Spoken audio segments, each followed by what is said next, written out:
ప్రభువు మన కొరకు ఉద్దేశించిన వాక్య ధ్యానాంశము కొరింథీయులకు రాసిన పత్రిక 1వ అధ్యాయము 20వ వచనం.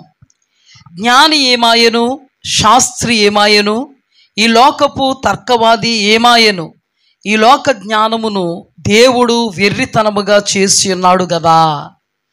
ప్రతిదానికి కూడా క్వశ్చన్ మార్క్ వచ్చింది. జ్ఞాని ఏమాయను, శాస్త్రి ఏమాయను, ఈ లోకపు తర్కవాది ఏమాయను, ఈ లోక జ్ఞానమును దేవుడు వెర్రితనముగా చేసి ఉన్నాడు కదా. అన్ని క్వశ్చన్ మార్కులే, అన్ని ప్రశ్నార్థకాలే. ఇప్పుడు సమాధానాన్ని ప్రభువు మనతో మాట్లాడబోతున్నారు. హల్లెలూయా. పరిశుద్ధుడా, మహోన్నతుడా, మీరు మాతో మాట్లాడితే మేము బ్రతుకుతాం. ఈ లోక జ్ఞానమును వెర్రితనంగా చేస్తావు, అయితే మేము ఏ జ్ఞానముతో నింపబడి ఉండాలో ప్రభువా మీరు మాతో మాట్లాడండి. మీరు మాట్లాడితే మేము బ్రతుకుతాం.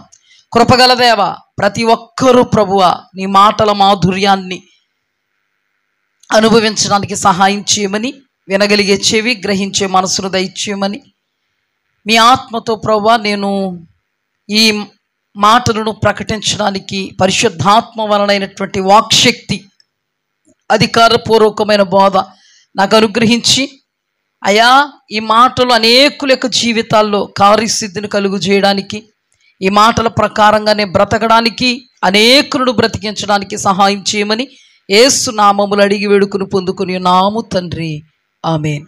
హల్లెలూయా. చూడండి అమ్మ, జాగ్రత్తగా వినండి. మీకు అర్థమయ్యే రీతిలో పరిశుద్ధాత్మ దేవుడు మనకి విశదీకరించబోతున్నాడు. జ్ఞాని ఏమాయనో, శాస్త్రి ఏమాయనో, తర్కవాది తర్కించేవాడు, ఎడ్డు అంటే తెడ్డు, తెడ్డు అంటే ఎడ్డు అనేవాడు ఏమాయనో.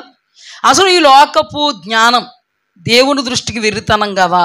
అంటే ఎటువంటి వెర్రితనం అనే విషయాన్ని మనం జాగ్రత్తగా అధ్యయనం చేద్దాం. ఈ దినం కొరకు దేవుడు ఈ మాటను మనకు బయలుపరచడం జరిగింది. హల్లెలూయా. ఇప్పుడు మొట్టమొదటగా మనం జ్ఞాని ఏమాయను అనేది ధ్యానం చేద్దాం. ఇప్పుడు చూడండి, మీకు అర్థమయ్యే రీతిలో చకచక ఈ వాక్యాన్ని ధ్యానం చేసుకుందాం. జ్ఞాని ఏమాయను, జ్ఞాని ఏమాయను అంటే ఒక సందర్భాన్ని నేను మీకు జ్ఞాపకం చేస్తాను. చూడండి, జ్ఞానులు అనబడినటువంటి వాళ్ళు తూర్పు దేశపు జ్ఞానులు అంటాళ్ళు. యేసుక్రీస్తు ప్రభువారు ని పూజించడానికి, సేవించడానికి ఆ తూర్పు దేశములో ఆ నక్షత్రాన్ని చూచి, ఆ నక్షత్రాన్ని చూచి యేసుక్రీస్తు ప్రభువారు పుట్టారు అని తెలుసుకుని హేరోదు రాజు దగ్గరకు వచ్చి హేరోదు రాజుతో మాట్లాడుతున్నారు. ఏమని మాట్లాడుతున్నారంటే, యూదుల రాజుగా పుట్టినవాడు ఎక్కడున్నాడు, మేము ఆయన నక్షత్రమును చూచి ఆయనను వెదకవచ్చాము. హేరోదు రాజుకి గుండెల్లో దడదళ్ళు పుట్టేశాయి. యోధా దేశంలో ఉన్నటువంటి ప్రజలకు గుండెలలో కలవరం పుట్టింది, దడదళ్ళు పుట్టాయి. యోధా రాజ్యాన్ని పరిపాలిస్తున్నటువంటి హేరోదు రాజు దగ్గరకు వచ్చి యూదుల రాజుగా పుట్టిన వాడు ఎక్కడున్నాడు అని చెప్పినది ఎవరు అంటే, మాట్లాడింది ఎవరంటే, ప్రశ్నించింది ఎవరంటే జ్ఞానులు. ఈ జ్ఞానులు ప్రశ్నించేటప్పటికీ అతనికి గుండెలు పగిలిపోయినంత పని అయింది. ఒక విస్ఫోటనం జరిగినంత. ఒక సముద్రములో పెద్ద బండరాయి పడితే ఆ సముద్రములో పడిన బండరాయికి ఆ నీళ్లు విస్ఫోటనం ఎలా చెందుతాయో, ఒక మాటలో చెప్పాలంటే కెరటాలు ఎలా ఎగిసిపడతాయో అంత కలవరం పుట్టింది. కలవరం పుట్టి ప్రజలలో ఉండే శాస్త్రులను, ఇప్పుడు ప్రజలలో ఉండే శాస్త్రుల్ని పిలిపించుకుని, కొందరిని ఉపదేశకుల్ని పిలిపించుకుని, అసలు యూదుల రాజు ఎక్కడ పుడతాడు, ఎప్పుడు పుడతాడు, ఎక్కడ పుడతాడు అని మాట్లాడుతా ప్రశ్నిస్తూ ఉన్నప్పుడు వాళ్ళు అన్నారు, ఇంకెక్కడ పుడతాడు రాజా, యోధా దేశపు బెత్లెహేములోనే.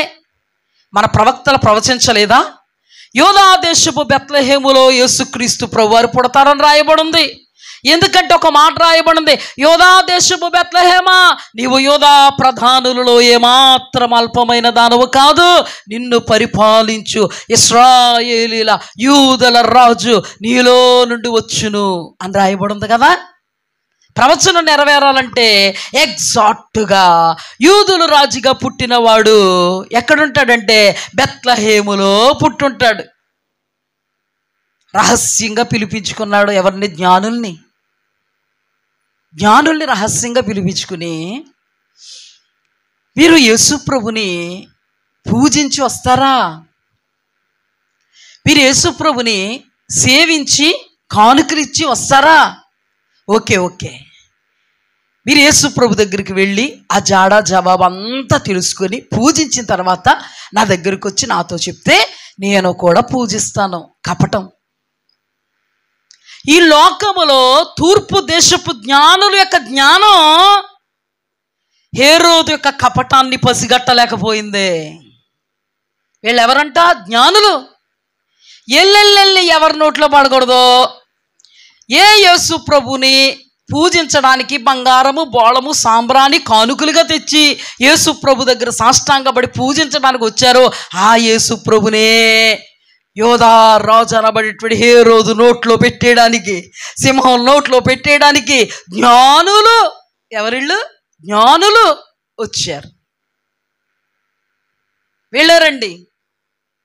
హేరోదు రాజు మాట పట్టుకుని వెళ్ళి ఏ ఉద్దేశ్యంతో వెళ్ళారంటే యేసు ప్రభు దగ్గరికి వెళ్ళి పూజించి ఆయనకు కానుకలు అర్పించి మరలా వెనక్కి తిరిగి వచ్చి హేరోదు రాజు గారికి చెప్పాలి. మనం హేరోదు రాజు గారికి చెప్తే ఆయన కూడా వెళ్ళి మనవలే పూజించి వస్తారంట.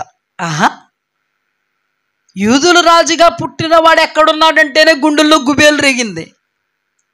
యూదుల రాజుగా పుట్టినవాడు ఎక్కడున్నాడంటే కలవరం పుట్టేసింది. యూదుల రాజుగా పుట్టినవాడా,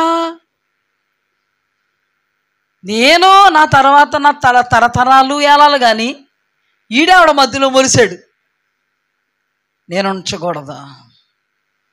కపటంతో మాట్లాడుతుంటే జ్ఞానులు తెలుసుకోలేకపోయారు.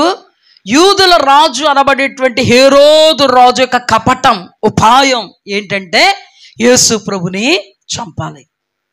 కానీ జ్ఞానులు అనబడినటువంటి వాళ్ళు మరలా వెనక్కి తిరుగుదురు. కానీ ఒక దేవదూత జ్ఞానులతో మాట్లాడుతూ, మీరు హేరోదు నొద్దకు వెళ్ళవద్దు, వేరొక మార్గమున మీరు మీ దేశానికి వెళ్ళిపోండి.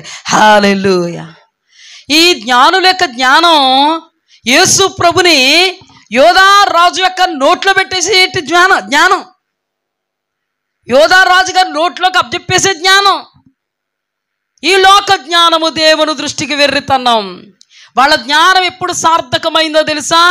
దైవ సన్నిధిలో నుండి దేవుని యొక్క దూత వచ్చి దైవ వాక్కును వారు ప్రకటిస్తే దైవ వాక్కుతో వారు వెనుదిరిగి వాళ్ళ దేశానికి వెళ్ళిపోతున్నప్పుడు అది వాళ్ళకి దైవీకమైన జ్ఞానం అయింది. హల్లెలూయా. వాళ్ళ జ్ఞానులైనంత మాత్రాన ఆ జ్ఞానం వెర్రి జ్ఞానం. ఆ జ్ఞానం యేసుక్రీస్తు ప్రభు వారిని చంపే బాబు యేసు ప్రభుని అప్పగించే జ్ఞానం. కానీ ఆ జ్ఞానానికి దైవ జ్ఞానము తోడయింది కాబట్టి నిజమైనటువంటి జ్ఞానము దైవ జ్ఞానం. హల్లెలూయా. ఏ జ్ఞానం తోడైందా ఏ జ్ఞానులకి? అంతవరకు వాళ్ళ జ్ఞానం ఎలాగ కనబడింది మీకు?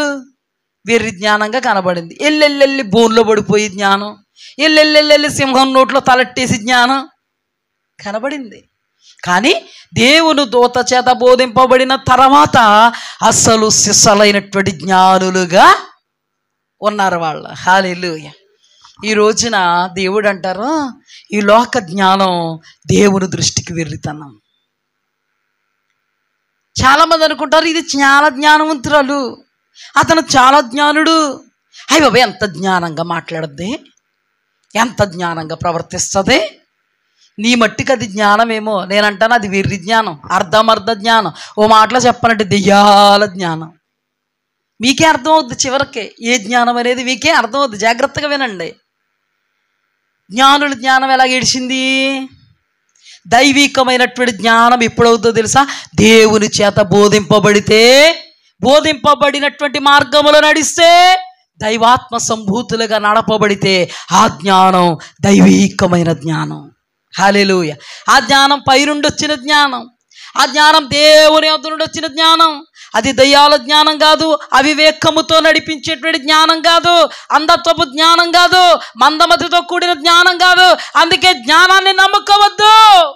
ఎవరు నమ్ముకుంటారో తెలుసా? దేవుణ్ణి నమ్ముకో. నీ జ్ఞానం నిన్ను తప్పటడుగే ఇస్తుంది. నీ జ్ఞానం ఎక్కడ నిలబడకూడదు అక్కడ నిలబడద్దు నిన్ను.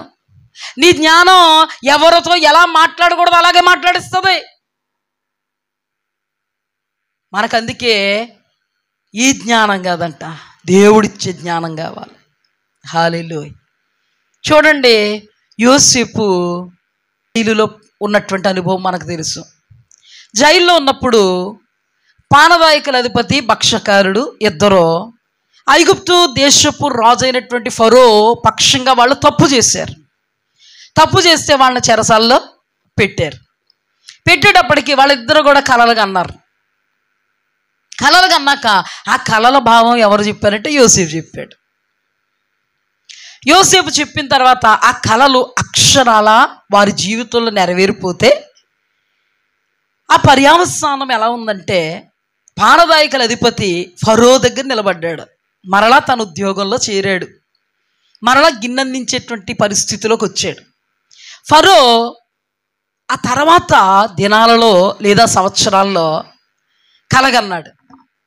ఆ కళ 2 కళలు కన్నాడు. ఆ కళ భావం ఎవ్వరు చెప్పలేకపోతున్నారు. ఒక మాటలో చెప్పాలంటే, ఐగుప్తు దేశంలో జ్ఞానులు లేరా? ఐగుప్తు దేశంలో విద్వాంసులు లేరా? ఐగుప్తు దేశంలో మాంత్రికులు కానీ మంత్రజ్ఞులు కానీ లేరా? శకునుగాండ్రులు లేరా? వాళ్ళందరినీ పిలిపించుకున్నాడు. ఎవ్వరూ చెప్పలేకపోయారు. కానీ పానదాయకుల అధిపతికి జ్ఞాపకం వచ్చింది. యోసేపు అనబడినటువంటి వ్యక్తి నా కళకు భావాన్ని చెప్పాడే. ఫరో రాజు గారి యొక్క కళకు కూడా భావాన్ని చెప్పగలిగేటువంటి సామర్థ్యం కలిగిన వాడు యోసేపు అని యోసేపు గురుండి ఫరోతో చెప్పాడు పానదాయకుల అధిపతి. వెంటనే ఫరో ఎదుటికి యోసేపు తేబడ్డాడు. అప్పుడు యోసేపుతో కళలు చెప్తుంటే యోసేపు ఏమన్నాడు? కళల భావము చెప్పుట దేవుని అధీనమే. దేవుడు చెప్తాడు, ఏం లేదు మహారాజా, మీకు వచ్చినటువంటి కళ భావము ఇది. హల్లెలూయా. ఇది ఏ జ్ఞానము? దైవికమైనటువంటి జ్ఞానం. మరి జ్ఞానులు అనబడినటువంటి వాళ్ళు చెప్పలేకపోయారే? వాళ్ళు జ్ఞానులే కదా, చెప్పలేకపోయారే? వాళ్ళ జ్ఞానం ఒక సమయములో జ్ఞానంగా కనబడద్దే, ఒక సమయములో వాళ్ళ జ్ఞానం అక్కరకు రాదు. మరే జ్ఞానం అక్కడికి వస్తుందో తెలుసా? దైవ జ్ఞానం, దేవుడిచ్చేటువంటి జ్ఞానం. ఈ సమయంలో మనం దేవుని యొద్దకు వచ్చి ఏం చేస్తున్నాం? ఆయన జ్ఞానాన్ని వివేకాన్ని నేర్చుకుంటున్నాం. హల్లెలూయా. ఆయన జ్ఞానాన్ని వివేకాన్ని అభ్యాసం చేస్తున్నాం. హల్లెలూయా. ఆటోమేటిక్గా ఆయన జ్ఞానము మన మీదకి దిగొస్తుంది. దేవునికి మహిమ కలుగునుగాక. మోషే అనబడినటువంటి వాడు 2 చేతులు యెహోషువ మీద వేసినప్పుడు జ్ఞానాత్మ పూర్ణుడాయేను అని రాయబడింది. హల్లెలూయా. మరి యోసేపు మీద చేతులు ఉంచింది ఎవరు?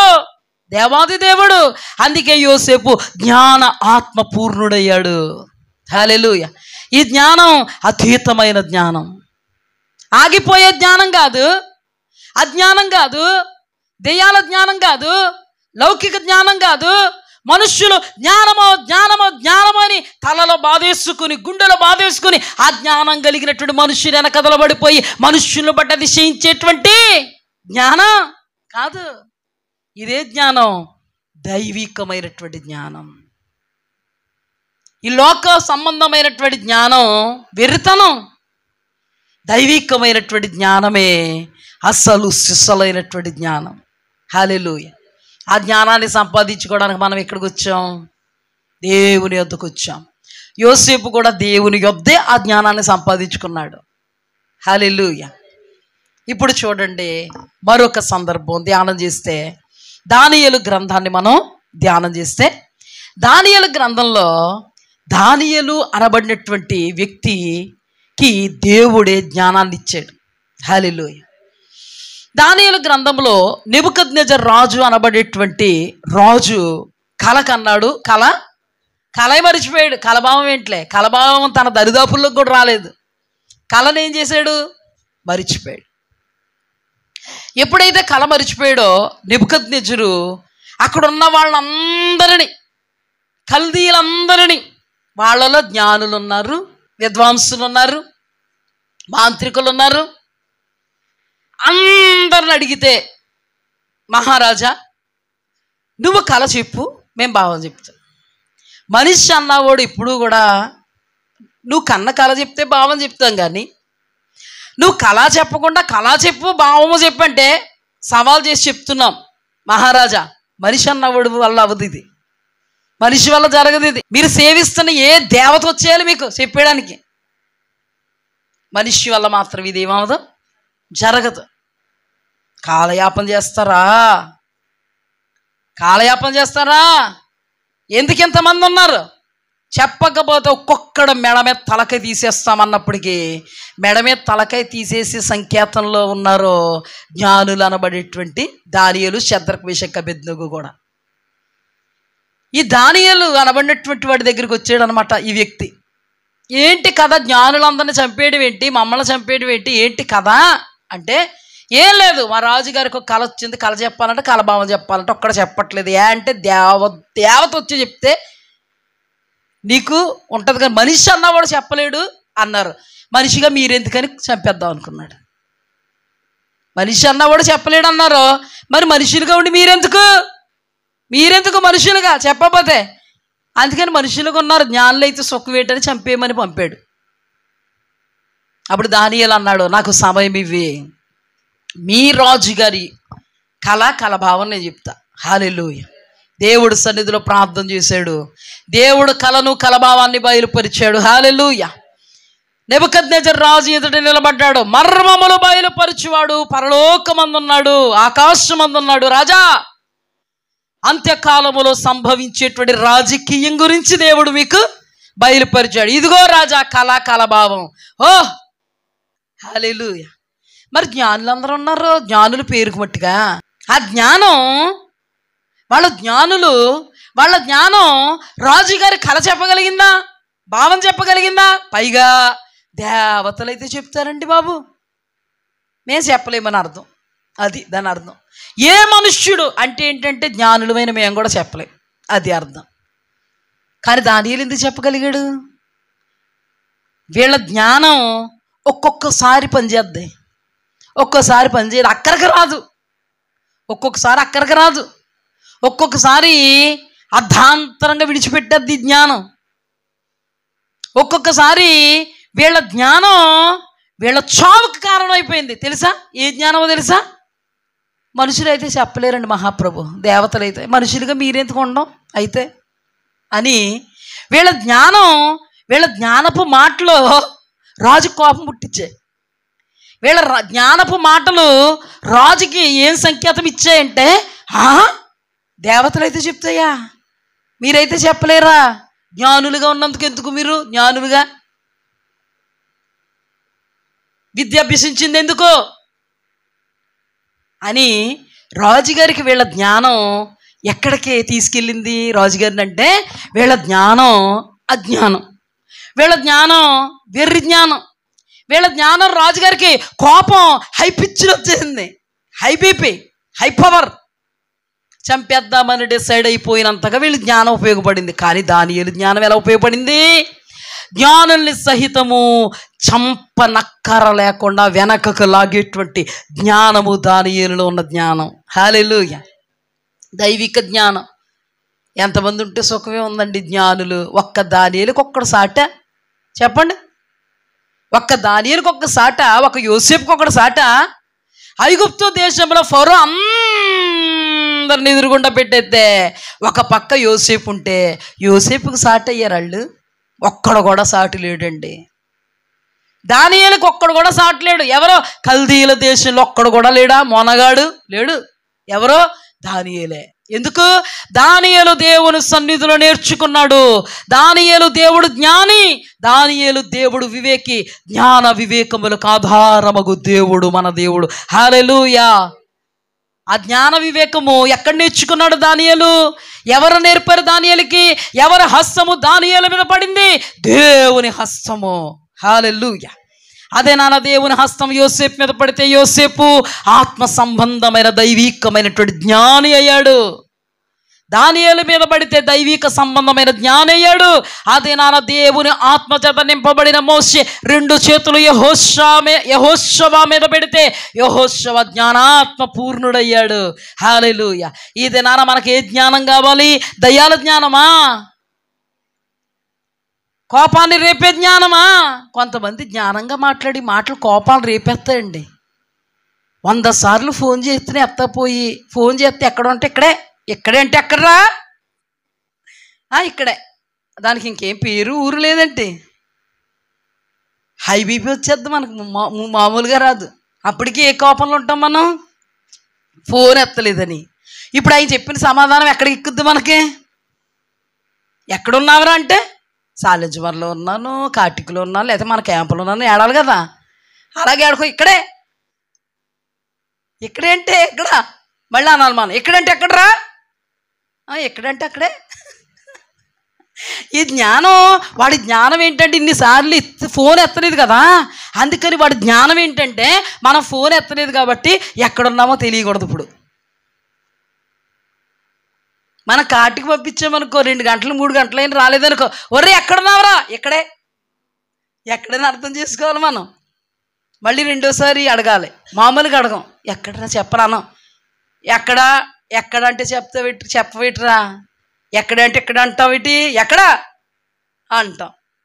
అంటే కొంతమంది ఎలా ఉంటారంటే కొంచెం జ్ఞానంగా ప్రదర్శించాలనుకుంటారు. జ్ఞానంగా అంటే వాడు తప్పులు కప్పుపుచ్చుకోవడానికి జ్ఞానం ఇది.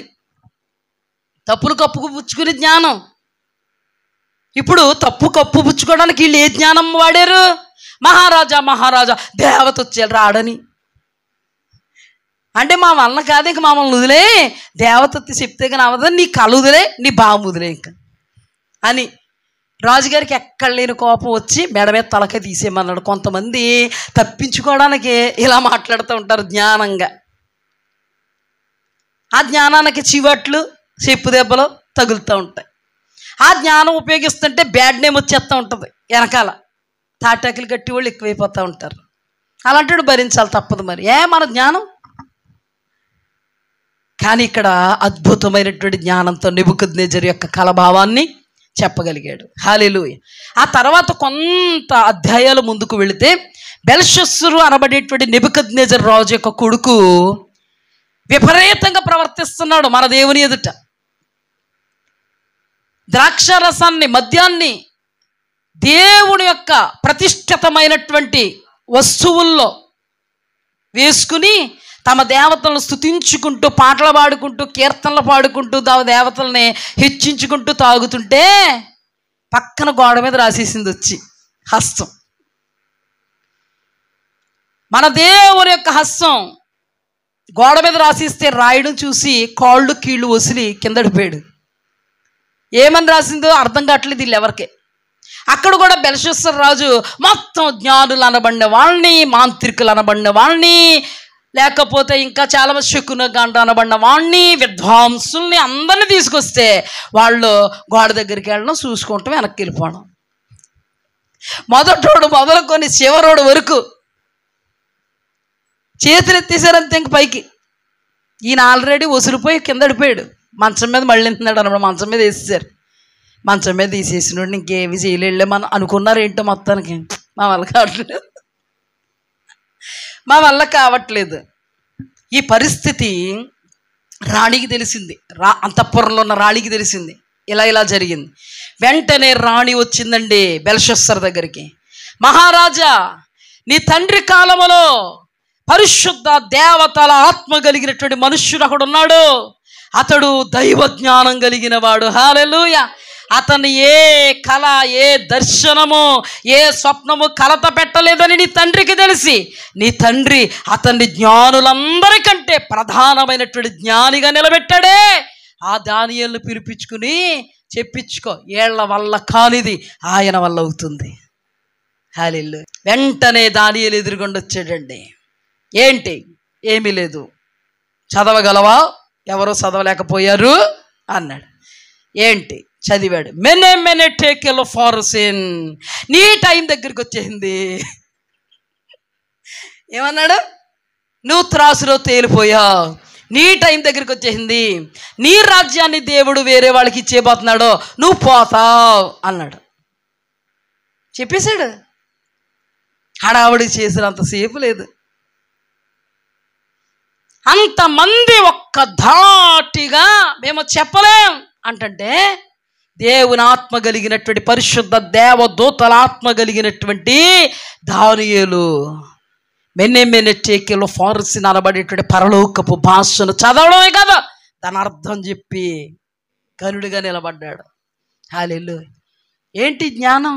దైవీకమైనటువంటి జ్ఞానం, మనుష్యుల జ్ఞానం కాదండి ఇది. మనుష్యుల వలన దొరికేది కాదు, స్టడీస్లో దొరికేది కాదు, సంతలో దొరికేది కాదు, షాపులో దొరికేది కాదు, డబ్బు పెడితే దొరికేది కాదు, నీ జీవితం అంతా అర్పించేసిన దొరికేది కాదు.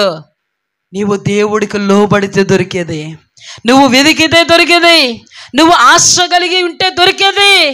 ఆశ కలిగితే నిన్ను తృప్తిపరచడానికి దేవుడు ఆ జ్ఞానాన్ని ఇవ్వగలడు. హల్లెలూయా.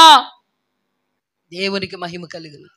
ఈ జ్ఞానం మనల్ని మోసం చేయదు, ఈ జ్ఞానం మనల్ని పడగొట్టదు, ఈ జ్ఞానం మనల్ని చెడగొట్టదు, ఈ జ్ఞానం మనల్ని రేపదు, దౌర్భాగ్య దశకు.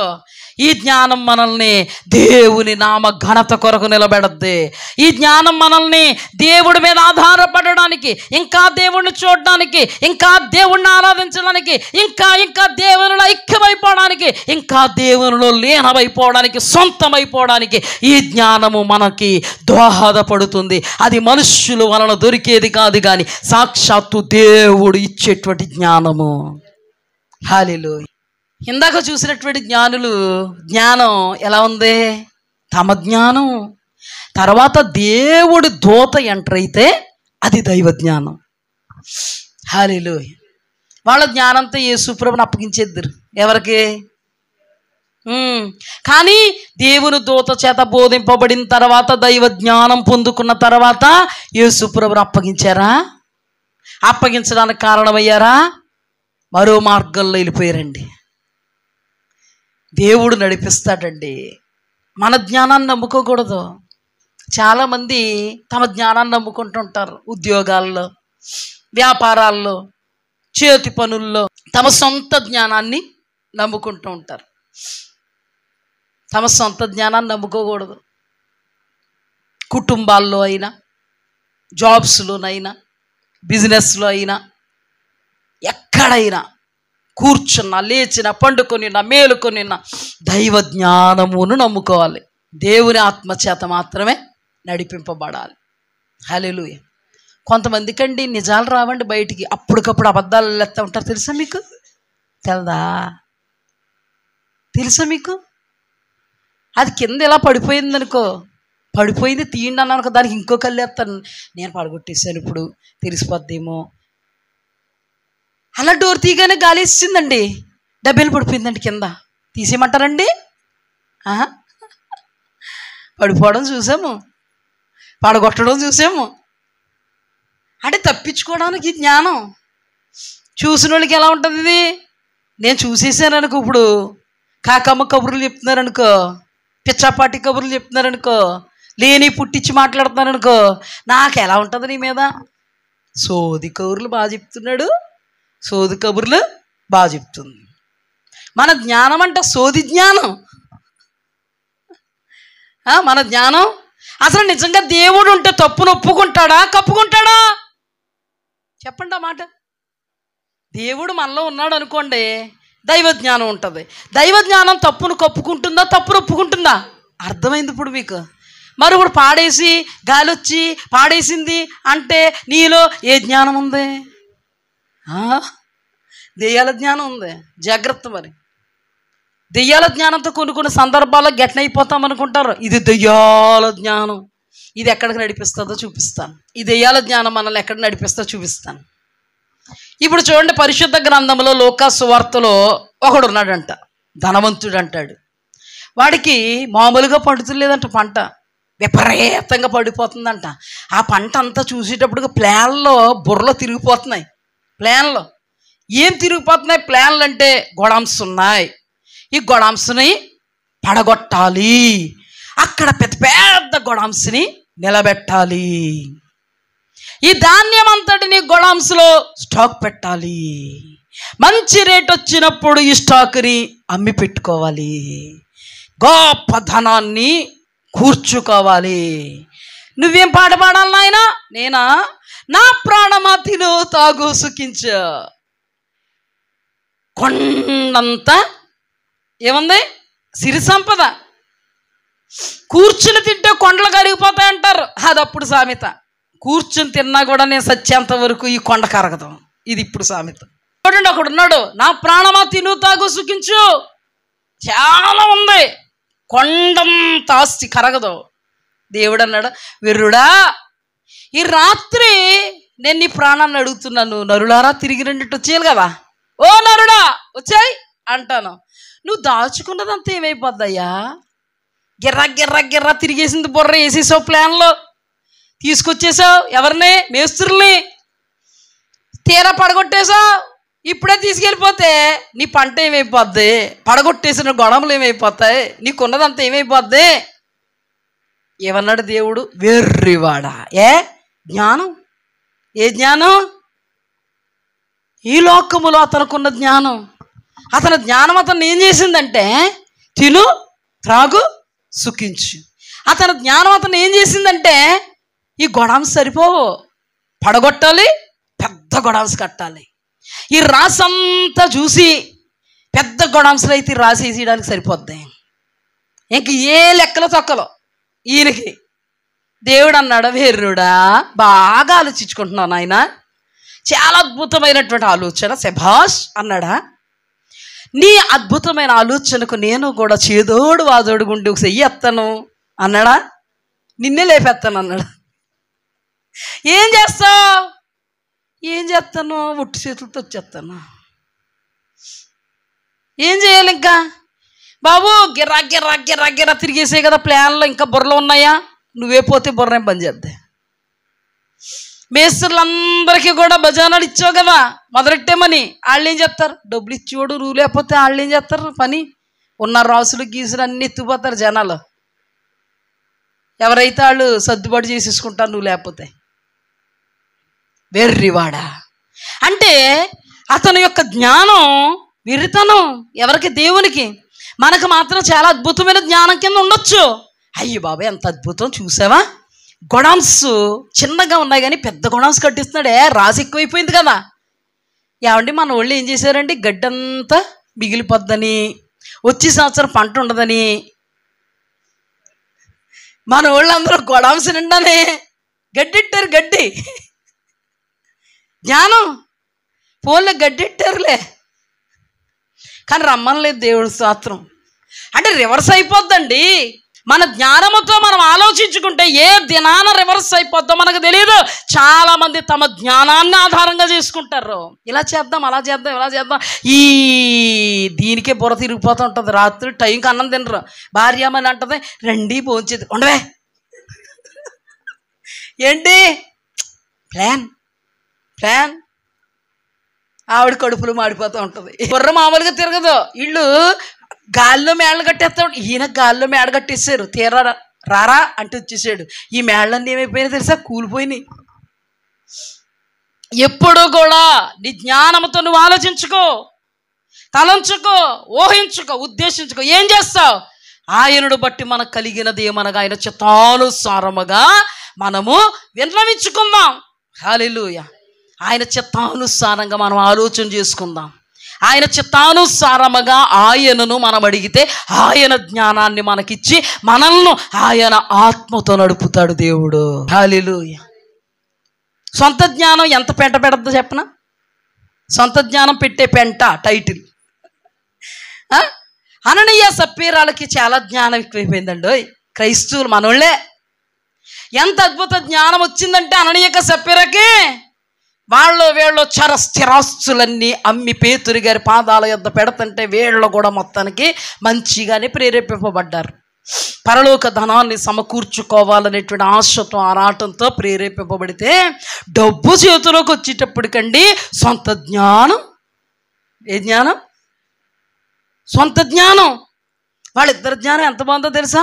ఇద్దరు కూడా డ్రామా, ఇద్దరు కూడా రిహార్సల్స్ చేస్తున్నారు అనమాట. ఏంటంటే ఏమే ఇగంత డబ్బు వచ్చింది, అవునండి ఈ డబ్బులోని కొంత దాచేద్దాం, కొంత పాస్టర్ గారి దగ్గరికి పట్టుకెళ్ళి ఇచ్చేసి ప్రార్థన చేయించుకుందాం, ఇంకా నీకు కరెక్ట్గా చెప్తున్నాను చూడు, పలానా చోట దాచేద్దాం, ఇదిగో ఇంత వచ్చింది, ఇంకెంత దాద్దాం, ఇంత దేవుడికి ఇద్దాం, ఓకేనా? ఏం మర్చిపోక, మరి తేడా రాకూడదు. ఇంకా అలాగేనండి, మీకంటే ఎక్కువ తిట్టనండి నేను, తేడా రాదండి. వెళ్ళిపోయారు ఎక్కడికి? వెళ్ళిపోయేటప్పటికి వీళ్ళ జ్ఞానం వాళ్ళకి ఎంత కొంప ముంచింది. వీళ్ళ జ్ఞానం పెంట జ్ఞానం, వీళ్ళ జ్ఞానం ఏ కొంప ముంచిందో తెలుసా? వీళ్ళ ప్రాణానికి ముప్పు వచ్చేసింది జ్ఞానం. పాస్టర్ గారండి, ఇదిగోనండి మా భూమి వెల తెచ్చి మీ హస్తాల్లో పెడుతున్నాం, అయ్యగారండి ప్రార్థన చేయండి. అయ్యగారికి ఎవరో చెప్పక్కర్లేదమ్మా, దేవుడు చెప్పేస్తూ ఉంటాడు అయ్యగారికి. అననీయా, పరిశుద్ధాత్మను ఎందుకు మోసపుచ్చుచున్నావు? నీ దగ్గర ఉన్నప్పుడు అది నీదే కదా. నేల మీద పడి చచ్చిపోయాడు. భార్య సేమ్ ఇంకెక్కడ డిట్టో దింపేద్దామని వచ్చేసింది, సేమ్ ఉన్నదన్నట్టుగా చెప్పేసింది. భర్త భార్య ఇద్దరు కూడా డ్రామా ఆడినట్టుగా వచ్చి, అమ్మా ఇంతకే అమ్మితురా? అవునయ్య గారు, మా వారు చెప్పలేదా మీకు? సేమ్ ఎగ్జాక్ట్గా ఇంతకే అమ్మామండి. నీ భర్త చనిపోయి పాతి పెట్టబడ్డాడు, పాతి పెట్టినటువంటి వాళ్ళ పాదములు ఇంకా ఆరలేదు, పడి చచ్చిపోయింది. ఆయన్ని మోసుకెళ్ళిపోయారు, ఈవిడ్ని మోసుకెళ్ళిపోయారు. ఏ జ్ఞానం అమ్మ ఇది? జ్ఞానంగానే ఆలోచించారమ్మా, ఎక్కడ దొరకకుండా. అమ్మా జ్ఞానంగా ఆలోచించారు, ఎక్కడ దొరకకుండా. కొంతమంది కూడా ఎక్కడ పాస్టర్ గారికి దొరకకుండా బాగా ఏం రెడీ చేసుకుని వస్తారు? స్క్రిప్ట్. పాస్టర్ గారు అమాయకులు పాపం. పాస్టర్ గారు నమ్ముకున్న దేవుడు అమాయకుడు కాదా? పాస్టర్ గారు అమాయకుడే. పాస్టర్ గారు నమ్ముకున్న దేవుడు సర్వాంతర్యామి, చూచుచున్న దేవుడు. హల్లెలూయా. కొంతమంది స్క్రిప్ట్ అల్లుకుని వస్తారు, అంత మాయా అయిందేనండి, మాదేమీ లేదండి. కొంతమంది అంత మా ఆవిడదేనండి, మాదేమీ లేదండి, నడిపించింది ఈవిడ ఇక్కడ, కానీ ఇక్కడ ఏమీ లేదని. కొంతమంది ఆయన్ని ముందెట్టేసి అంత వెనకాల కథ నడిపేద్దాడు, ఎక్కడ కట్టిన వెనకాల ఈవిడి ఆయనకు అంతా రెడీ చేసి ఇచ్చేసి ఎలా కూర్చోవాలో, ఎలా నిలబడాలో, ఎలా మాట్లాడాలో అన్నీ చెప్పి తెర ముందు బొమ్మలాగా ఆడిస్తూ ఉంటుంది ఈయన్ని. ఇదంతా ఎవరికి తెలుసు? లేదా కొంతమంది ఆడవాళ్ళని ఆడిస్తూ ఉంటారు. యెరోబాము తన భార్యను ఆడించాలనుకున్నాడు మారువేషంతో. యెరోబాము అన్నాడు తన భార్యని తెర వెనక అన్ని చెప్పి భార్యకి మారు వేషంతో తెర ముందుకు పంపాడు. ఎవరు ముందుకంటే అహియ ప్రవక్త ముందుకి. అహియాకి కళ్ళు కనబడ గుడ్డోడు, నెత్తిమే సేట్టేసి మంచి ప్రవచనం చెప్పేసి పంపేస్తాడమ్మా అని పంపాడు. ఏమండి, ముసలాయన ఆయన మంద దృష్టి వచ్చేసిన ఆత్మీయ జీవితానికి అంధత్వం రాలేదండి. హల్లెలూయా. అహియా శారీరకమైన నేత్రములు మంద దృష్టి వచ్చిన ఆత్మీయ నేత్రములు ఏం చేస్తున్నాయి తెలుసా? చూచుచున్నాయి. ఏమన్నాడు? యెరోబాము భార్య రా, కఠినమైన మాటలు ఉన్నాయి, రా. తగ్గిందా సౌండ్? ఆయనకి ముసలోడు అయిపోయాడు కదా, మరి అలాగని కళ్ళు అంతలేదు కదా. ముసలోడు స్వరం తగ్గాలి కదా. ఆత్మ సంబంధమైనటువంటి వాడి స్వరం తగ్గదు. దేవుణ్ణి ఆధారంగా చేసుకున్నవాడు స్వరం కట్టుల్లో పెట్టేటువంటి పరిస్థితి తగ్గదు. హల్లెలూయా. తగ్గిందా అహియాకి? రా రోషం తగ్గిందా? తగ్గదండి. ఆత్మబలం తగ్గదు. పాపం తెర ముందుకు పంపాడు కదా ఈయన. నాటకం అంతా ఏమైపోయింది, బూటకం అంతా. మంచి ప్రవచనం వచ్చేలేదండి. అమ్మా నువ్వు అడుగు పెట్టేటప్పుడు నీ కొడుకు, అడుగు పెట్టేటప్పటికి కొడుకు అతను ఒక్కడే సమాధిలోకి చేరతాడమ్మా, ఇంకెవ్వరికి సమాధులు దక్కవు అన్నాడు. చాలా జ్ఞానంతో డ్రామా చేసుకుని పంపాడు భార్యని. వాళ్ళ జ్ఞానం ఏమైంది? వెర్రితనం అయిపోయింది. అననీయ సఫీరాల జ్ఞానం వెర్రితనం, అవివేకపు జ్ఞానం. వారు జ్ఞానులనుకుంటూనే బుద్ధిహీనులైరి. అసలు ఈ లోక సంబంధమైన జ్ఞానము దేవుడి దృష్టికి వెర్రితనం. ఆ జ్ఞానం ఎలాంటి జ్ఞానం? దెయ్యాల జ్ఞానం, బుద్ధిహీనమైనటువంటి జ్ఞానం, అవివేకపు జ్ఞానం. ఇది మనల్ని ఎక్కడికి నడిపిస్తుంది తెలుసా? మన యొక్క శిక్షకు నడిపిస్తుంది. మన సొంత జ్ఞానం మనల్ని శిక్షకు నడిపిస్తుంది. దేవుడి యొద్ద నుండి శిక్ష రావడానికి కారణమవుద్ది. అందుకే ఇప్పుడు కూడా మనుష్యుల జ్ఞానం దెయ్యాల జ్ఞానం అంది. మన జ్ఞానం కాదండి. ఏమండి? మన జ్ఞానం కాదండి. మనం ఏంటి ప్రదర్శించడం? దైవిక జ్ఞానం ప్రదర్శించగలగాలి. హల్లెలూయా. యాకోబు రెబెకాల జ్ఞానం ఎంత మంచి జ్ఞానం! ఇల్లు డ్రామయే. యాకోబుని రెబెకమ్మని ఎవరో తెలుసా? తల్లి కొడుకులు. ఈ తల్లి కొడుకులు తెరన కథల డ్రామా ఏం చేశారు? డ్రామా అంతా రిహార్సల్స్ జరిగిపోయింది తెరనకాల. తెర ముందు ఇప్పుడు ఆ డ్రామాను ప్రదర్శిస్తున్నారు అన్నమాట. ఎంత అద్భుతమైన డ్రామా! యాకోబు, యాకోబు నువ్వు నిన్నని వాడు కనుక నువ్వేం బాధపడద్దు. మీ అన్నయ్య వస్త్రాలు వేసేస్తాను. మీ నాన్నగారు తడివి చూస్తున్నప్పుడు ఎక్కడైతే వస్త్రం లేదో అక్కడ ఆ మేక చర్మం కప్పేస్తాను. స్వరం మరి నా స్వరం ఇలా ఉంది, అన్నయ్య స్వరం వేరుగా ఉంది, పర్లేదులే, మొత్తానికి బట్టలు ఇవన్నీ కూడా మీ నాన్న మంద దృష్టి వచ్చేసింది కదా, తడివి చూస్తాడంతే. అమ్మా అలాంటప్పుడు ఏమి ఇబ్బంది లేదు. అలా కాదమ్మా, శాపం వచ్చేస్తూనో నేనున్నాను కదరా నీకు, ఆ శాపం నా మీదకి వచ్చేద్దులే, ఏం పర్లేదు, నీ మీదకి రానే, నువ్వు దేవుడు. నిజంగా చెప్పాలంటే డ్రామా ఆడారని చిరస్మరణీయంగా క్రైస్తవ జనాంగం ఎదుట పనికి మాలినటువంటి డ్రామాగా మిగిలిపోయారు వాళ్ళు మన మధ్యలో. పోనీ దానివల్ల ఏమైనా ఆశీర్వాదం వచ్చిందా యాకోబుకి? దొంగిలించినంత మాత్రాన ఆశీర్వాదం వచ్చిందా? ఆశీర్వాదం వస్తే ఆ తిప్పలు ఎందుకు అతనికి? ఆశీర్వాదం వస్తే యెబ్బోకు రేవు దగ్గర ఒక్కడు నిలిచిపోయి దేవుడు సన్నిధిలో నన్ను ఆశీర్వదించు అనడం ఎందుకు? అది దేవుడిచ్చిన ఆశీర్వాదం కాదు. డ్రామాలు సొంత జ్ఞానం మనకి దేవుడి దగ్గర నుంచి ఏది దక్కదండి. సొంత జ్ఞానంతో దేవుడి దగ్గర నుంచి ఆశీర్వాదం దక్కదు. ఈ అంశాన్ని బట్టి దక్కించేసుకున్నానని భ్రమ ఫీలింగ్లో ఉన్నాడు మనవుడు. ఎవరో? యాకోబు. ఈ జ్ఞానం వలన దేవుడిచ్చేటువంటి ఆశీర్వాదం దక్కదు. దేవుడిచ్చేటువంటి ఆశీర్వాదం ఐశ్వర్యం ఇచ్చినది, నరుల కష్టార్జితం ఎక్కువ కాదు. దేవుడిచ్చేటువంటి ఆశీర్వాదం సకల విధములైన ఆశీర్వాదాలు. అవేంటి? నిండు నెమ్మది, సమాధానము, సౌఖ్యము, సుఖ జీవనము, దీర్ఘాయుష్యు. సుఖంగా జీవించాడా? నిండు నెమ్మది ఉందా? సమాధానం ఉందా? సౌఖ్యం ఉందా? వెనకాల 2 కాసులు ఉన్నాయా మనోడికి? ఎన్ని సంవత్సరాలు దేవుడు దగ్గర పశ్చాత్తాప్తుడ ఇశ్రాయేలు అని పేరు పెట్టబడినప్పటి వరకు అతని బ్రతుకు ఏడుపు కొట్టు బ్రతికే. ఏ యాకోబు చాలా జ్ఞానంగా, అమ్మ నువ్వు కూడా చాలా డ్రామా ఆడావు, మరి ఏం సంపాదించుకున్నావు? బూడిద. ఏంటి? నాట్ గాడిద, బూడిద. బూడిద సంపాదించుకున్నాడు. మన జ్ఞానంతో కూడా దుడిసేద్దాం. చాలామంది అదే జ్ఞానం. ఆదివారం ఆరాధన రాకుండా దుడిసేద్దాం అనుకుంటారు కొంతమంది. జ్ఞానం ఆదివారం మందిరంకి వస్తే 2-3 గంటల మందిరంలో ఉండాలి. ఆ 2-3 గంటలు కూడా మనం దుడిసేసామంటే 2-3 గంటల్లో ఎన్ని రూపాయలు చేతుల్లోకి వచ్చేస్తాయి? భ్రమ.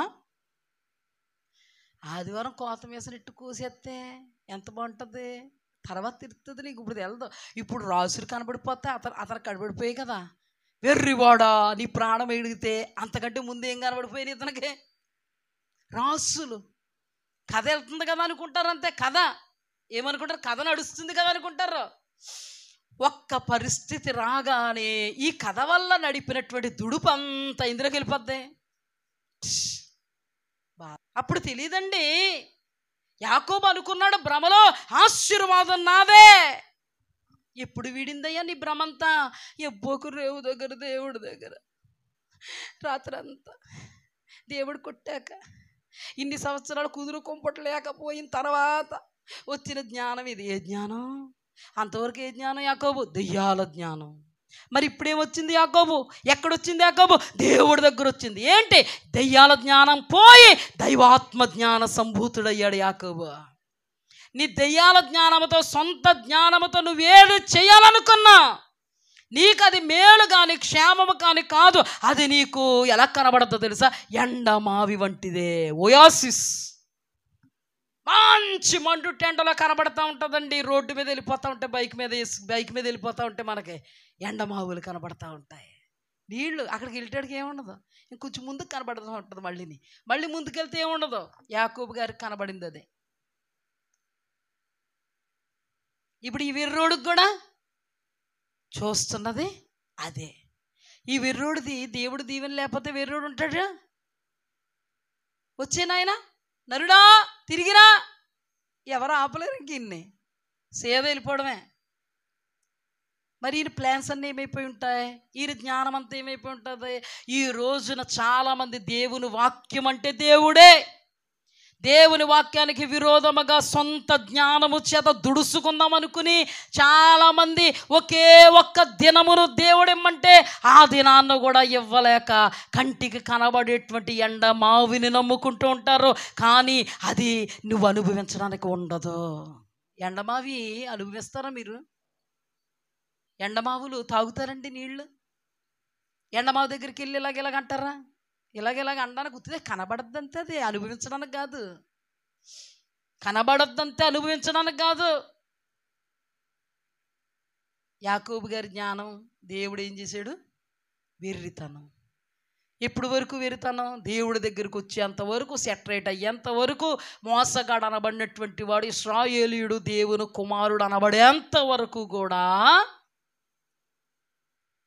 ఏ విషయములో కూడా అతడు అనుభవించడానికి లేదు. దినదిన గండమే. భార్యల కోసం 7 ఏళ్ళు 14 సంవత్సరాలు దుడుపు. మామ మంద కోసం 6 సంవత్సరాలు దుడుపు. అంటాడు కంటికి నిద్రలే, కంటి మీద కునుకు లేదు అన్నాడు. అన్నీ అనేసాడు, వరుసగా అనేసాడు. నాకు సంతోషం లేదు, సమాధానం లేదు. నా పితరులు దినాలు చాలా బాగున్నాయి. నా పితరులు దినములన్నీ కాదు నా దినాలు అన్నాడు. నువ్వు డ్రామాలు వేస్తే ఇలాగే ఉంటుంది, సొంత జ్ఞానం ఉపయోగిస్తే ఇలాగే ఉంటుంది, అన్న బట్టలు వేసేసుకుంటే ఇలాగే ఉంటుంది, గొర్రె చర్మమో లేకపోతే మేక చర్మమో కప్పేసుకుంటే కూడా అలా ఉంటుంది. మామూలు డ్రామా ఆడేవా నువ్వు? ఈ రోజున మనుషులు సొంత జ్ఞానంతో డ్రామాలు ఆడితే దేవుడి దగ్గర క్లిక్ అవ్వండి. మన ట్రిక్కులు అమ్మా, క్లిక్ అవ్వ ట్రిక్కులు. దేవుడికి విధేయుడిగా ఉండు, దేవుడు సన్నిధిలో నిలబడు. దేవుడు ఇస్తాడు, జ్ఞానాత్మ పూర్ణురాలుగా చేస్తాడు. దేవుడు ఆలోచన చెప్పుతాడు, నడిపిస్తాడు. దావీదు కూడా చాలా డ్రామాలు వేసాడు. అంటే నేను ఎందుకు చెప్తున్నానంటే ఆత్మీయులు కూడా కొన్ని డ్రామాలు వేసారు. దావీదు ఏ డ్రామా వేసాడా? బెత్షెబాను చూసాడండి, కావాలని కోరుకున్నాడండి. ఆ తర్వాత బెత్షెబా గర్భవతి అయింది. ఈ గర్భాన్ని తన భర్త మీద గెంటేద్దామని చాలా డ్రామా వేసాడు. భర్త మీద గెంటేద్దాడు, సొంత ఆలోచన, సొంత జ్ఞానం. ఊరియా రా తాగించేసి శుభ్రంగానే మీ ఆవిడ దగ్గరికి వెళ్ళు. నేను మా ఆవిడ దగ్గరికి వెళ్ళను. అక్కడేమో యుద్ధం జరుగుతుంటే రాజా భక్తి ఎక్కువీనికి, రాజభక్తి, దైవభక్తి, దేశభక్తి, ఇన్ని భక్తులు ఎట్టుకుని నా భార్య దగ్గరికి వెళ్ళమంటావా? నీ పాదదాసుండి నీ పాదాల దగ్గర పడుకుంటాను, కానీ నా భార్య దగ్గరికి వెళ్ళనంటే చాలా ఎరకాటలు ఎట్టేసాడు ఉరియా. కక్కు పుచ్చుకోవాలి కదా. ఇప్పుడు ఆత్మీయుడు అతని వల్ల వచ్చినటువంటి గర్భాన్ని ఇప్పుడు ఎవరికి తెలియకుండా తన భర్త వల్ల వచ్చింది గర్భం అన్నట్టుగా చిత్రీకరించాలంటే ఇప్పుడు ఊరియా తన భార్య దగ్గర ఉండాలి. ఉండకపోతే గర్భం ఎవరి వల్ల వచ్చిందో తేడా వచ్చేది. ఎంత చేశాడు? వర్కౌట్ అవ్వట్లేదు. కానీ ఇలా గదీడు పోవడం చాలా మేలు, చాలా టెన్షన్గా ఉంది. ఇడు పోతే చాలా బాగుంటుందని నిర్దోష అనబడినటువంటి దేశభక్తి కలిగిన వాడు, రాజభక్తి కలిగిన వాడు, దైవభక్తి కలిగిన వాడు ఊరియా చేతికి లెటర్ ఇచ్చాడండి. ఎక్కడైతే విస్తారంగా మంచి బలంగా యుద్ధం జరుగుద్దో అక్కడ పెట్టే ఊరియాని. చచ్చిపోవాలంతే ఊరియా. చావుకో ఊరు చల్లగా పట్టుకెళ్తున్నాడు అండి చేతులతో ఊరియా. ఏ జ్ఞానం అమ్మిదే? ఆత్మీయుడికి కూడా జ్ఞానం వచ్చింది. ఏ జ్ఞానం? సొంత జ్ఞానం. బాగా వేసాడు ప్లాన్ కదా. వెళ్ళాడు, లెటర్ తీసుకుని చదివాడు. మెయిన్ పర్సన్ యోవాబు పెట్టాడు, చచ్చిపోయాడు ఊరియా. దేవుడు ఊరుకున్నాడా? నేను అన్నాను కదా, సొంత జ్ఞానాన్ని ప్రదర్శిస్తే తెప్పలు తప్పవు, జాగ్రత్త. శిక్ష తప్పదు, జాగ్రత్త. కొంతమంది జ్ఞానంగా ఇంక ఇదే పని, ఆలోచన ఆలోచన ఆలోచన. ప్రార్థన చేసుకుని బాగుపడతాం. ఆలోచించుకో, చించేకు, ప్రార్థన చేసుకో. ఆ చించేదేది చించలేదండి. ఆ వాక్యం దగ్గరికి వెళ్ళి బాగా ఆలోచించు, చించు, ధ్యానించు, ధ్యానించు, దీన్ని చించు. అంతేగాని నువ్వు ఆలోచించకో, బుర్ర పగిలిపోద్ది, పగలగొట్టేస్తాడు దేవుడు. ఏమైంది జ్ఞానం? మనుష్యుల యొక్క జ్ఞానం దెయ్యాల జ్ఞానం. మనుష్యుల యొక్క జ్ఞానం దేవుడి దృష్టికి వెర్రితనం. మనుష్యుల యొక్క జ్ఞానం అవివేకానికి నడిపిస్తుంది, అంధత్వానికి నడిపిస్తుంది, పాపానికి నడిపిస్తుంది, శాపానికి నడిపిస్తుంది, దుష్కార్యానికి నడిపిస్తుంది, దుర్మార్గతకు నడిపిస్తుంది. టోటల్గా పాపానికి, దేవుడు నుండి శిక్షకు నడిపిస్తుంది సొంత జ్ఞానం. జాగ్రత్త. దేవుడి దగ్గర నుంచి భయంకరమైనటువంటి శిక్ష వచ్చేసిందండి. ఏ జ్ఞానం ఉపయోగించబట్టి? ఇలా చెప్పుకుంటూ పోతే పరిశుద్ధ గ్రంథంలో చాలా చాలా మంది ఉన్నారండి. గెహాజీకి ఎంత గొప్ప జ్ఞానమో. గెహాజీ ఏం చేశాడు? ఏ పాస్టర్ గారు అయితే వద్దన్నారో నయమాను పట్టుకెళ్తున్నటువంటి దుస్తులు, బంగారము, వెండి వద్దని పాస్టర్ గారు పంపిస్తే పాస్టర్ గారి మీదే ఆలోచించాడు. జ్ఞానం ఏం చేశాడంటే, నయమాను వెనకదర పరిగెడితే నయమాను చూచి వెనక్కి వస్తే, ఏంటి అయ్యా మీరు వచ్చారు? ఏం లేదండి, మా పాస్టర్ గారు పంపారు. మీరు ఇలాగ వెళ్ళగానండి మా పాస్టర్ గారి దగ్గరికి చిన్న పాస్టర్స్ వచ్చారండి, శిష్యులు, ప్రవక్తల శిష్యులు వచ్చారు. వాళ్ళకి బట్టలు ఇవ్వాలంటండి, వాళ్ళకి వెండి ఇవ్వాలంటండి. అందుకేనండి మీరు 2 జతల దుస్తులు, 2 మనుగుల వెండి మా అయ్యగారు ఇమ్మన్నారండి. 2 జతల దుస్తులు తీసుకో, 2 జతల దుస్తులు తీసుకో, 4 మనుగుల వెండి తీసుకో, వెళ్ళిపో. చక్కగా దాచేసుకున్నాడు. జ్ఞానం ఎక్కడా పడలేదండి పాస్టర్ గారి కంట్లో. ఎంత అద్భుతంగా వాళ్ళని దగ్గరికి మోయించుకున్నాడు. దగ్గరకు వచ్చేటప్పటికి ఆయన మోసుకుని దాచుకున్నాడు. అద్భుతం ఏంటంటే, ఏ పాస్టర్ గారు కంట్లో పడలేదు. హాజీ పడలేదు. నువ్వు ఎవరి కంట్లో పడాలా వాళ్ళ కంట్లోనే పడ్డావో, నువ్వు పడలేదు అనుకుంటున్నావు అంతే. ఎలీషా, గెహాజీ ఎచ్చట నుండి వచ్చితివి? నేను ఎచ్చటికి పోలేదు మహాప్రభు, ఎచ్చటనే ఉంటిని. మరి నయమాను రథం వెనకతల పరిగెడుతున్నప్పుడు నా మనస్సు నీతో కూడా రాలేదా? నేను చూసింది ఇంకొకళ్ళ. కుష్ఠరోగం, నయమాను వెనకతల పరిగెట్టావే, నయమాను వదిలేసిన కుష్ఠరోగం సదాకాలము నీకు నీ కుటుంబానికి అంటిండునుగాక శీఘ్రం అన్నాడు. ఆశీర్వాదం. ఏమొచ్చి శిక్ష వచ్చింది. కానీ చాలా అద్భుతంగా మనం ఎంతవరకు ధ్యానం చేసుకున్న వాళ్ళు ఎవరి కంట్లో పడకుండా చాలా అద్భుతంగా మెయింటైన్ చేశారే కదా. మనం చేస్తున్నామా? చేస్తున్నారు ఇలాగ అంటున్నారా? లేదండి, దేవుడు ప్రతి విషయాన్ని మనతో మాట్లాడుతున్నాడు సుస్పష్టంగా, క్షుణ్ణంగా, ప్రతి కోణంలో నుండి. ఏది మంచి ఏది చెడో మనకు తెలియపరుస్తున్నాడు. ఎలా ఉంటే దేవుడు దీవెన వస్తుందో, ఎలా ఉంటే దేవుని శాపం అనబడేటువంటి కోపము, శిక్ష మన మీదగా చెలరేగుతుందో దేవుడు మాట్లాడుతున్నాడు. సొంత జ్ఞానం దేవుని దృష్టికి వెర్రితనం. ఇలా చెప్పుకుంటూ పోతే కొల్లలండి. ఎవరెవరు? జనాలు.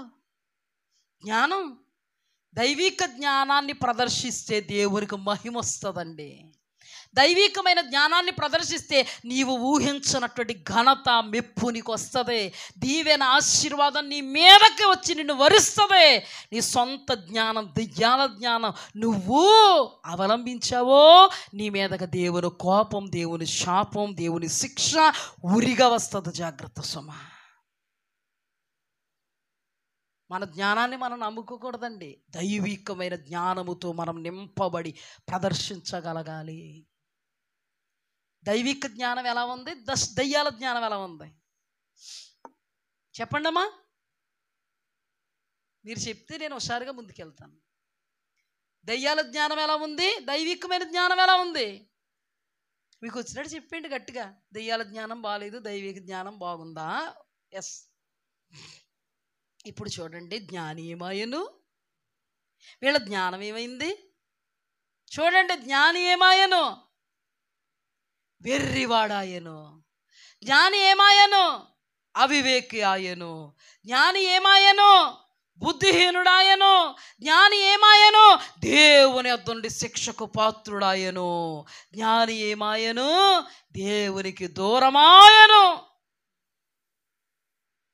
రెఫరెన్స్ చూపిస్తాను, జాగ్రత్తగా వినండి. కొరింథీయులకు రాసిన పత్రిక 1వ అధ్యాయం 20వ వచనంలో జ్ఞాని ఏమాయను, శాస్త్రి ఏమాయను, ఈ లోకపు తర్కవాది ఏమాయను.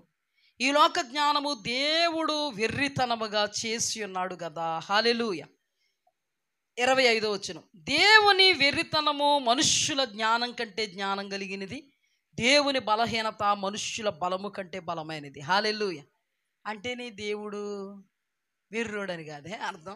మళ్ళీ అలా చేసుకోకండి. దేవుడు వెర్రోడు కాదు, దేవుడు బలహీనుడు కాదు. ఆయన చెప్పవలసి వచ్చినప్పుడు నీ బలము కంటే ఆయన ఒకవేళ బలహీనత నీ బలం కంటే బలమైనదని. ఆయన వెర్రితనం అంట నీ జ్ఞానం కంటే జ్ఞానం కలిగినది. అంటే ఎంత గొప్పదో ఆలోచించు. అంతేగాని ఇది ఒకటి పట్టుకుని ఒక మర్మం చెప్తున్నాను. ఎలాగొస్తాడో చెప్పాడు, ఒక మర్మం. ఏంటో తెలిసి ఎంతవరకు తెలియదు మీకు. దేవుడు అజ్ఞాని, దేవుడు బలహీనుడు, వెర్రోడు. రెఫరెన్స్ చూపించనా? ఇదిగో పొరపాటు. ఇప్పుడు అందరూ కూడా ఇదే పట్టుకున్నారండి. దెయ్యాల జ్ఞానం ఎక్కువైపోయిందండి. ఇలాంటి వాళ్ళు ఏమైపోతారో తెలుసా? మేము జ్ఞానులం కదా అనుకుని వెర్రోళ్ళు అయిపోతారు, బుద్ధిహీనులు అయిపోతారు. అదే మాట ఇక్కడ ఉంది. కొరింథీయులకు రాసిన పత్రిక 1వ అధ్యాయము 22వ వచనం, వారి అవివేక హృదయము అంధకారమయమాయను, తాము జ్ఞానులమని చెప్పుకొనుచు బుద్ధిహీనులైరి. ఇప్పుడు వరకు తన సొంత జ్ఞానాన్ని ఉపయోగించిన వాళ్ళు బుద్ధిహీనులుగా మనకు అగుపడ్డారు, వెర్రోళ్ళుగా మనకి అగుపడ్డారు, పిచ్చోళ్ళుగా మనకి అగుపడ్డారు, నాశన కోపానికి దిగిపోయిన వారిగా అగుపడ్డారు, దేవుడు కోపానికి, ఉగ్రతకు, శిక్షకు కారణమైపోయిన వారిగా అగుపడ్డారు. దేవుని యొద్ద నుండి ఏ ఆశీర్వాదము, దీవెన, మేలు, క్షేమం పొందుకోలేని వారిగా అగుపడ్డారు. అందుకని మనం ఎప్పుడు కూడా మన సొంత జ్ఞానాన్ని ఆధారం చేసుకోకూడదు. దేవుడే మనల్ని ఆయన జ్ఞానముతో నింపాలి. అంటే దేవుని బిడ్డలుగా మనం ఎలా పడితే అలాగా వెళ్ళిపోకూడదు. ఎక్కువగా దేవుని స్నేహించాలి, దేవుని సహవాసాన్ని స్నేహించాలి, దేవునితో ఉండాలి, దేవునితో నిలబడాలి, దేవునితో మాట్లాడాలి, దేవుని నామములో ప్రార్థన చేస్తూ ఎల్లప్పుడూ దేవుడితో ఉంటే మాత్రమే దేవుడు ఆత్మతో మనల్ని జ్ఞానముతో నింపి నడిపిస్తారు. హల్లెలూయా. షునేమీరాలు ఎంత జ్ఞానంతో నడిచిందండి. షునేమీరాలు దేవునితో ఉంది కాబట్టి దేవుడు ఆమెను జ్ఞానాత్మ పూర్ణురాలిగా చేశాడు. హల్లెలూయా. షునేమీరాలుకి దేవుడిచ్చినటువంటి జ్ఞానంతో దైవజనుణ్ణి హత్తుకుంది. దైవజనుణ్ణి హత్తుకున్నట్టుగా తమ యొక్క జీవితంలో దైవజనుడికి దేవుని బట్టి ఒక ఉన్నతమైనటువంటి స్థానాన్ని ఇచ్చింది. హల్లెలూయా. ఆ స్థానంలో అతడికి ఒక గది సిద్ధపరిచింది, అతడికి ఒక మంచాన్ని, అతనికి ఒక బల్లను, అతనికి ఒక పీటను, అతనికి ఒక దీపాస్తంభాన్ని. దేనికోసం? విశ్రాంతి తీసుకోవడం కోసం, ప్రార్థన చేసుకోవడం కోసం, వాక్య ధ్యానం కోసం ఆయన కొరకు దైవీకంగా ఆలోచించి ఆయన కొరకు సమస్తమును కూడా సిద్ధపరిచి పెట్టింది. హల్లెలూయా. ఆమె కోరుకోకుండానే ఆమె జీవితంలో ఉన్నటువంటి గొడ్రాలు అనబడేటువంటి ఆ లోటును దైవ ఆత్మచేత నింపబడింది కాబట్టి, దైవ ఆత్మచేత అడుగులు ముందుకు వేసుకుంటుంది కాబట్టి, ఎలీషాను చేర్చుకుంది కాబట్టి, దైవాత్మచేత నడిపింపబడుతుంది కాబట్టి, ఆమె కోరుకోకుండానే దేవుడు ఆమెకు గర్భఫలాన్ని ఇచ్చాడు. హల్లెలూయా. ఈ రోజున గెహాజీ కోరుకున్నాడు, దక్కలేదు. ఏం కోరుకున్నాడు? దుస్తులు కోరుకున్నాడు. 2 మనుగుల వెండిని కోరుకుంటే 4 మనుగులు వెండి ఇచ్చాడు. కోరుకున్నది దక్కిందా? ఆకాను కోరుకున్నాడు చీనారు వస్త్రము, బంగారపు కమ్మి. దక్కిందా? దక్కిందా? గెహాజీకి దక్కిందా? దక్కలేదు. కోరుకున్న వాళ్ళు దక్కిందండి. దెయ్యాల జ్ఞానంతో కోరుకున్నారు వీళ్ళు. దైవికమైన జ్ఞానం ఉంటే నువ్వు కోరుకోకుండానే దేవుడు నిన్ను నడుపుతున్నప్పుడు, నువ్వు నడుస్తున్నప్పుడు నీవు అడగక మునిపే నీ అక్కరేంటో ఆయనకు తెలుసు కనుక అద్భుతంగా అతీతంగా అక్కరను తీరుస్తాడు. అది నీవు అనుభవిస్తావు. హల్లెలూయా. చెప్పుకుంటున్న వాళ్ళు ఎవరు అనుభవించలేకపోయారు, దానికి శిక్ష తెచ్చుకున్నారు. కానీ ఈమె దైవాత్మ చేత నడిపింపబడుతూ అడుగులు ముందుకు వేసుకుంటూ దేవుని ఆత్మతో నడిపింపబడుతుంది కాబట్టి ఆ దేవుడే ఈమె గొడ్రాలతనాన్ని పూడ్చివేశాడు. హల్లెలూయా. కొన్ని రోజులకి ఆ అబ్బాయి చనిపోయాడు, కొన్ని సంవత్సరాలకి.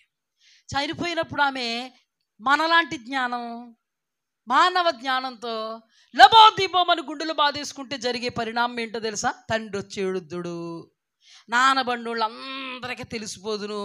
మొదట ఊర్లో వాళ్ళు వచ్చేద్దరు, తర్వాత పక్క ఊర్లో వాళ్ళు వచ్చేద్దరు, బంధువులు, మిత్రులు, రక్త సంబంధికులు వచ్చేద్దరు, పాడి కట్టేద్దరు. ఏం కట్టేద్దరు? సునేమైరాలు ఏమన్నా మాట్లాడగలుగుతున్నా? పాడి కట్టేస్తే ఇప్పుడు చూస్తూ ఉండనమాట. పాడి మీద ఎక్కించుకుని తీసుకుని వెళ్ళిపోయి పాతేసి వచ్చేద్దరు, అన్నీ జరిగించేసి వచ్చేద్దరు. ఏం జరిగినమ్మా? ఏం జరిగిన తెలుసా? కుమారుడు సమాధి కార్యక్రమం పూర్తి అగును 9వ రోజున 7వ రోజున ఓట అంతే.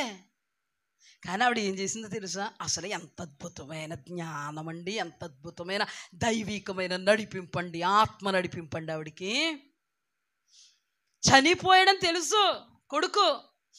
ఏ గది అయితే పాస్టర్ గారికి కట్టిందో ఆ గదిలోకి తీసుకెళ్ళిపోయింది, ఎవరికి తెలియకుండా గదిలోకి తీసుకెళ్ళిపోయి ఆ దైవజనుడు యొక్క గదిలో ఉన్నటువంటి ఆ బెడ్ మీద ఆ కుమారుణ్ణి, చనిపోయిన కుమారుణ్ణి పెట్టి గాడిద గంత కట్టమని, పనివాడిని త్వరగా పోనిమ్మని, చాలా స్పీడ్గా తొందరగా పర్వతం మీద ఉన్నటువంటి దైవజనుడి దగ్గరికి వెళ్ళిపోతుంది. దైవజనుడు అంటున్నాడు, షునేమీరాల్లా ఉందేంటి? షునేమీరాల్లా ఉంది. గెహాజీ నువ్వు వెళ్ళు, తొందరగా సేవకుడిని పంపుతున్నాడు, నువ్వు వెళ్ళు.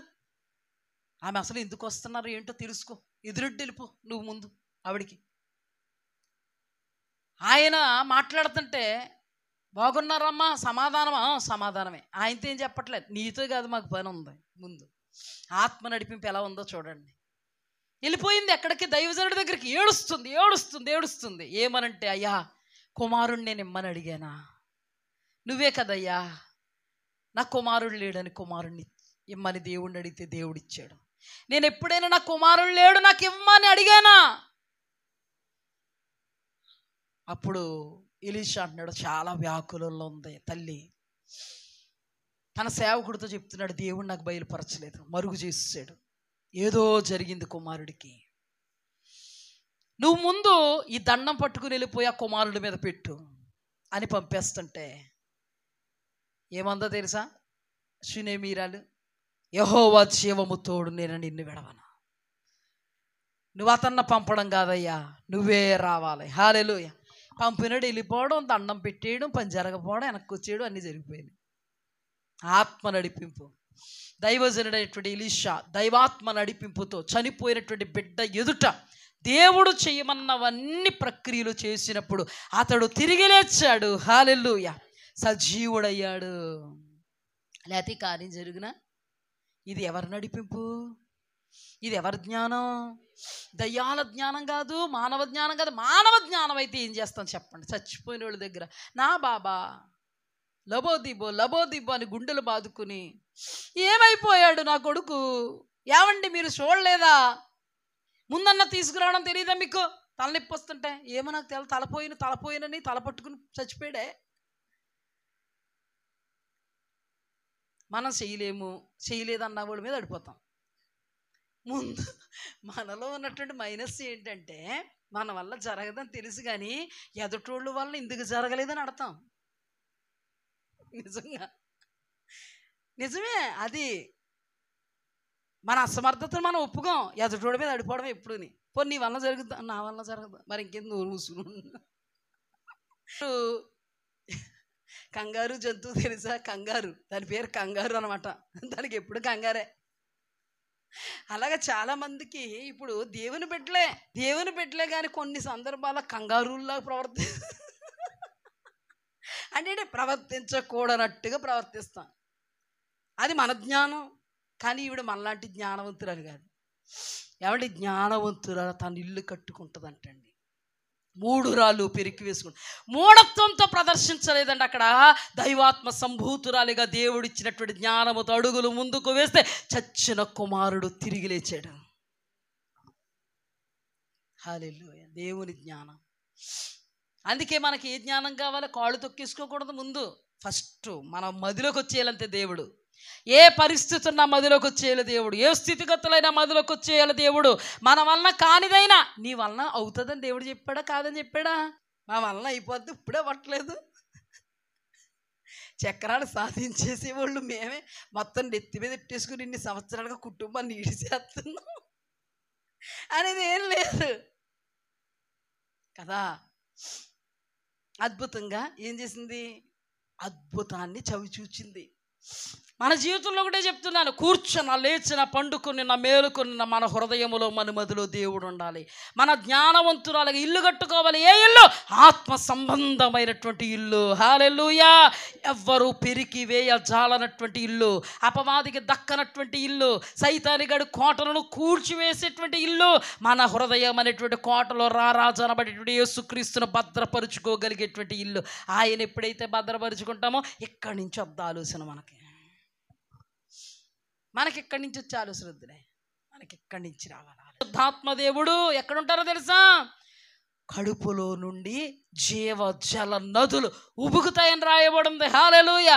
పరిశుద్ధాత్మ దేవుడు మన కడుపులో నుండి, యేసుక్రీస్తు ప్రభువారు మన హృదయములో నుండి దేవదేవుడు అద్భుతమైనటువంటి విధానములో మనం నడిపిస్తూ ఉంటే సైతానిగాడు ఎప్పుడు నడిపించగలడు మనల్ని? ఇంకా చెప్పండి, అడ్డు చేతడాడు. దేవుడు గొప్పోడండి. ఏమక్కర్లేదు మనం చేయాల్సింది, దైవ జ్ఞానం యొద్దకు వచ్చాం మనం. హల్లెలూయా. ఆయన వాక్యమే జ్ఞానం, ఆయన వివేకం. జ్ఞాన వివేకములకు ఆధారమగు దేవుడు అని రాయబడింది.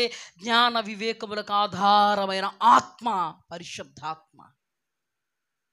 అర్థమైందా? అందుకని మన జీవితంలో కూర్చున్న లేచిన పండుకొని ఉన్న మేలుకొని ఉన్న ఆయన జ్ఞానముతో నింపబడుదుముగాక.